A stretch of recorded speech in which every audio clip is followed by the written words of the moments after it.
उत्तर प्रदेश के परिषदीय प्राथमिक विद्यालयों में काफ़ी लंबे समय से नई प्राथमिक स्तर की शिक्षक भर्ती का मांग करने वाले अभ्यर्थियों में से रिप्रेजेंटेटिव का एक ग्रुप बेसिक शिक्षा परिषद सचिव से उनके कार्यालय पर मिलने पहुंचा था।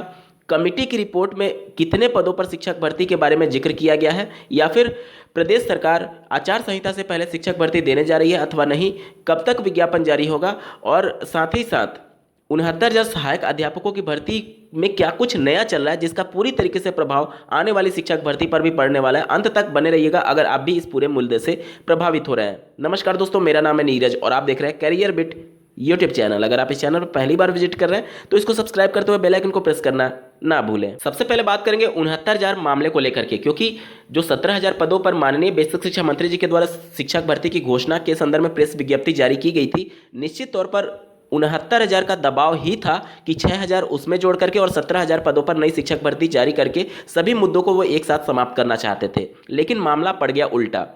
जैसा कि आपको ज्ञात होगा कि अभी तक 69,000 सहायक अध्यापकों की भर्ती में आरक्षित वर्ग, जिसमें ओबीसी, एससी और एसटी वर्ग के लोग लगातार जितने भी इन सभी समाज से संबंधित संगठन होते हैं उनको एकत्रित कर रहे थे ताकि वह सरकार पर दबाव बनाए। और आप लोगों ने देखा होगा कि लखनऊ की धरती पर इसका पूरा व्यापक असर देखने को मिला था, जब पूरा रोड जाम कर दिया गया था इन आरक्षित वर्ग के अभ्यर्थियों के द्वारा आरक्षण घोटाले मामले को लेकर के। अब माननीय बेसिक शिक्षा मंत्री जी के द्वारा जो घोषणा की गई है 6,000 आरक्षित वर्ग के लिए पद जोड़ने के क्रम में, अब जो अनरिजर्व कैटेगरी है वह अब जो इनके संबंधित संगठन होते हैं उनको ज्ञापन देकर के उनको जगाने की कोशिश कर रहे हैं और एक बड़े स्तर पर फिर से लखनऊ में धरना प्रदर्शन की तैयारी चल रही है। आप स्क्रीन पर इसके संबंध में कुछ आर्टिकल्स देख पा रहे होंगे, देख लीजिए आप। अखिल भारतीय ब्राह्मण परिवार के द्वारा यहाँ पर माननीय मुख्यमंत्री जी को 1 जनवरी 2022 को पत्र लिखा गया है। बेसिक शिक्षा भर्ती में सवर्णों के साथ भेदभाव और 1,37,500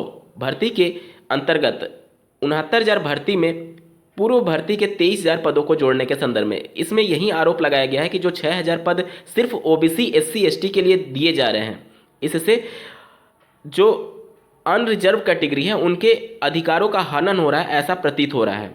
आप देख सकते हैं अतिरिक्त करा लिए परंतु घोटाले का कोई खुलासा नहीं हुआ। इनका आरोप ये लगाया जा रहा है कि जब आरक्षित वर्ग को दिया गया 6,000 पद तो निश्चित तौर पर कुछ घोटाला हुआ था, लेकिन घोटाले का कोई खुलासा नहीं हुआ। इस वजह से सिर्फ इसी संवर्ग के अभ्यर्थियों के लिए पद जोड़ रही है सरकार। ये राजनीतिक दबाव जैसा है, इस आर्टिकल में लिखे हुए शब्दशः शब्द हैं। राजनीतिक दबाव में समाज तोड़ना व किसी के अधिकारों का हनन करना गलत है, इसलिए 23,000 पदों को 69,000 में जोड़कर सभी वर्गों के लिए 1,37,500 पदों पर नियुक्ति की जाए, जिसमें सभी वर्ग के अभ्यर्थियों का कल्याण हो सके। ये एक संगठन के द्वारा पत्र लिखा गया है। दूसरा पत्र आप देख पा रहे होंगे राष्ट्रीय सवर्ण परिषद के द्वारा लिखा गया है माननीय मुख्यमंत्री जी को, और उसमें भी यही सब बातों का जिक्र किया गया है कि सिर्फ एक आरक्षित वर्ग को पद आवंटित करना, और अगर पद आवंटित किए जा रहे हैं तो निश्चित तौर पर घोटाला हुआ था। बिना घोटाले के खुलासा किए हुए 6,000 सिर्फ आरक्षित वर्ग के अभ्यर्थियों के लिए पद जोड़ना, ये अनरिजर्व कैटेगरी अपने अधिकारों का हनन मान रहे हैं। मैं पहले भी कई वीडियोज़ में बता चुका हूं कि ये मामला कोर्ट जाने के लिए भी तैयार है, क्योंकि लगातार ये दावा किया जा रहा है कि प्रदेश सरकार के पास अधिकार तो है कि वह पद जोड़ सकती है, लेकिन जितने भी पद जुड़ेंगे उसमें आरक्षण के सभी नियमों को पालन करना होगा। मतलब कि अनरिजर्व के भी सीटें होंगी, ओबीसी, एससी, एसटी सबकी सीटें होती हैं, अन्यथा के कंडीशन में ये मामला फिर कोर्ट जाएगा। देखिए राज्य सरकार जो कदम उठा रही है निश्चित तौर पर विधानसभा चुनाव 2022 को देख करके उठा रही है, और आरक्षित समाज में जो मैसेज गया कि प्रदेश सरकार ने उनके अधिकारों का हनन किया, इस वजह से सिर्फ आरक्षित वर्ग के पदों को जोड़ना पड़ रहा है। सरकार ने इसमें 2 तरीके से गलत कदम उठा रही है, जिसका खामियाजा भविष्य में भी देखने को पड़ सकता है अभ्यर्थियों के भविष्य से। जैसे कि अगर कुछ घोटाला हुआ था तो निश्चित तौर पर ऐसे अभ्यर्थी चयनित हुए होंगे जो कि योग्य नहीं थे, या फिर यूं कह लें कि उस कैटेगरी में नियुक्ति पाने के लिए पात्र नहीं थे। अब उन अभ्यर्थियों को प्रदेश सरकार निकालने के बजाय सीधे पद जोड़ दे रही है। इससे जो अनरिजर्व वाले अभ्यर्थी हैं वो पूरे तरीके से भड़क चुके हैं, और अब ये सभी अपने संबंधित समाज के संगठनों को जगा रहे हैं, ताकि जिस प्रकार से आरक्षित वर्ग ने लखनऊ में धरना प्रदर्शन किया था, अब अनरिजर्व वाले अभ्यर्थी नए पदों को जोड़ने के लिए धरना प्रदर्शन कर रहे हैं। या तो 6,000 पदों में सभी को मौका दिया जाए, या 23,000 पदों को जोड़ दिया जाए और टोटल 1,37,000 शिक्षकों की भर्ती का मामला बना दिया जाए।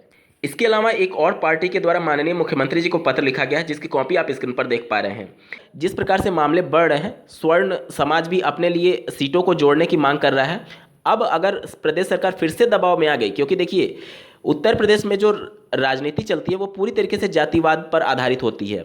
पहले प्रदेश सरकार को ये लगा कि ओबीसी और एससी एसटी समाज हमसे नाराज हो सकता है विधानसभा चुनाव में, तो उस वजह से उनके पदों को जोड़ने के लिए वो मजबूर हुई, क्योंकि पिछले 7 महीने से ये अभ्यर्थी धरना प्रदर्शन कर रहे हैं और अभी तक सरकार इनके सामने नहीं झुकी थी। जब चुनाव सर पर है तब झुक रही है। इसका सीधा सा मतलब ये है कि विधानसभा चुनाव में कोई इसका खामियाजा ना उठाना पड़े, इस वजह से सरकार ने ऐसा कदम उठाया है। अब जिस प्रकार से सवर्ण समाज भी उनके खिलाफ होता जा रहा है, निश्चित तौर पर प्रदेश सरकार फिर से एक बार सोचने पर मजबूर होगी और मजबूरी में या फिर हड़बड़ी में जो कदम उठाए जा रहे हैं सरकार के द्वारा, वो बहुत एक तरीके से इस भर्ती को और ज़्यादा उलझाते जा रहे हैं। क्योंकि अगर आरक्षण में घोटाला हुआ है तो आपको ये चाहिए कि जो गलत अभ्यर्थी चयनित हुए उनको पहले बाहर करें, फिर नए पद जोड़ने की आवश्यकता ही क्या है। जो वो बाहर होंगे सही तरीके से आरक्षण के प्रावधानों को लागू करके आप जो जिनका हक बनता है उनको दे दीजिए।